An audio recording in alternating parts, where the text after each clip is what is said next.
Martian यानी Mars पर रहने वाले वाकई हो सकते हैं फ्यूचर में, लेकिन साइफाई मूवीज के एलियंस की जगह मार्शियन वो इंसान होंगे जो मार्स पर जन्म लेंगे और बड़े होंगे। आखिर इंसान की स्किन ऑरेंज क्यों हो जाएगी? क्या आप किसी और स्पीशीज का हिस्सा होंगे? और क्या आप कभी अर्थ पर वापस आ पाएंगे? रेड प्लैनेट में एक स्टेबल एनवायरनमेंट बनाने के लिए लोगों को बच्चों को जन्म देने की जरूरत होगी। एक अच्छी खासी पॉपुलेशन करने के लिए हमें कितने लोगों की जरूरत होगी? कुछ साइंटिस्टों का कहना है कि हमें सिर्फ 98 वुमेन्स की जरूरत होगी और कुछ का कहना है कि हमें 10,000 लोगों की जरूरत होने वाली है। लेकिन चाहे बर्थ पॉपुलेशन का साइज क्या भी हो, लेकिन हमें अर्थ पर रहने वाले और मार्शियंस पर फर्क देखने के लिए सिर्फ कुछ सालों का ही इंतजार करना होगा। सोलर सिस्टम में अर्थ से सबसे ज्यादा मिलता जुलता प्लैनेट मार्स ही है, लेकिन ये बिल्कुल अर्थ जैसा नहीं है। इसकी ग्रेविटी, एटमॉस्फेयर और मैग्नेटिक फील्ड से इंसानी जीवन के लिए कुछ खतरनाक मुश्किलें आ सकती हैं और अक्सर खतरों के साथ इवोल्यूशन होता है। अर्थ में पैदा होने वाले बच्चे करीब 120 जेनेटिक म्यूटेशन के साथ पैदा होते हैं। अगर आप इन बच्चों को मार्स पर ले जाएंगे तो इनमें से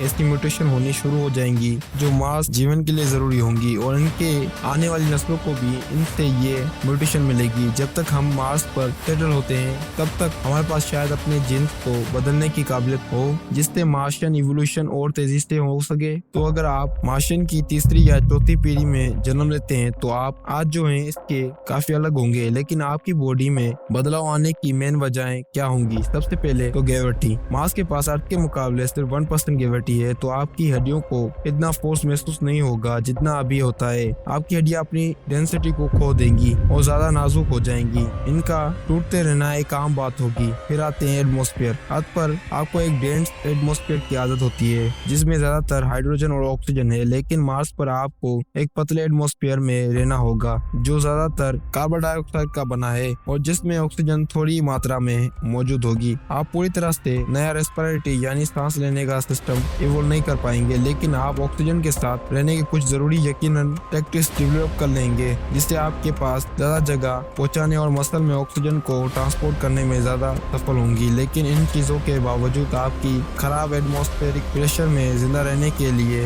या तो जमीन के नीचे रहना होगा या फिर एक काफी इंसुलेटर घर में। और क्योंकि मार्स पर जीवन छोटी छोटी स्पेस तक होगा, मार्शियन को ज्यादा दूर तक देख पाने की जरूरत नहीं होगी। जी बिल्कुल, आपकी दूर की नजरें जन्म के साथ ही कमजोर होगी। और आखिरकार आती है रेडिएशन। अर्थ के पास मजबूत मैग्नेटिक फील्ड होती है जो हमें जानलेवा सोलर रेडिएशन से सिक्योर करती है, लेकिन मार्स के पास एक कमजोर मैग्नेटिक फील्ड है जो पूरे प्लेनेट में बिखरी हुई है। अर्थ पर हमारी बॉडीज में मेलानिन हमें इस रेडिएशन से प्रोटेक्ट करता है जिसे अर्थ के मैग्नेटिक फील्ड नहीं रोक पाती, लेकिन मार्स पर पड़ने वाली रेडिएशन ज्यादा होगी और मेलानिन उसे रोक नहीं पाएगा। इसकी जगह आपकी बॉडी की स्किन केराटिनोसिस बनाएगी।